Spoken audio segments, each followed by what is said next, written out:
মানুষ হলো পৃথিবীর সব থেকে বিচিত্র প্রাণী। কেন বলছি? কারণ এই মানুষ জাতটাকে বোঝা অনেকের সাধ্যে নেই। মানে প্রায় বলতে পারো কেউ কাউকে বোঝেই না।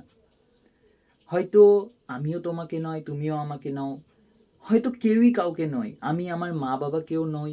আমি আমার প্রিয় মানুষ, আমার প্রেয়সী, আমার ভালোবাসা, আমার চাওয়া পাওয়া কোনো কিছুকেই আমরা কোনোদিনই বুঝতে পারি না। আর এই বোঝার জায়গাটা সৃষ্টি কোথা থেকে জানো? এই মাইন্ড থেকে। তো মাইন্ডটাকে প্রথমে বোঝো, সর্বপ্রথম নিজেকে বোঝো, নিজেকে জানো, নিজেকে চেনো। তুমি কি, তুমি কে, এটা না বুঝলে তুমি কখনোই সামনের জনকে বুঝতে পারবে না। আর সামনের জনকে বোঝার আগে সর্বপ্রথম অন্তর, নিজের আত্মাকে, আমি আত্মাও বলবো না, নিজের মাইন্ডসেট, নিজেকে, নিজেকে চেনো, নিজেকে জানো।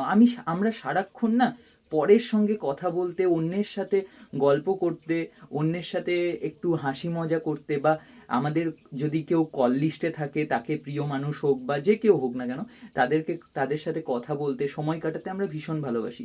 কিন্তু কখনো আমরা ভেবে দেখেছি যে আমরা নিজের সঙ্গে একটু সময় কাটাই, আমরা একটু নিজেকে সময় দিই, আমরা নিজেকে একটু বুঝি, একটু জানি, একটু জানার চেষ্টা করি, একটু ভালো করে নিজেকে চিনি? না। তো আজ থেকেই নিজেকে একটু সময় দাও, নিজেকে একটু জানো, একটু চেনো, একটু বোঝার চেষ্টা করো।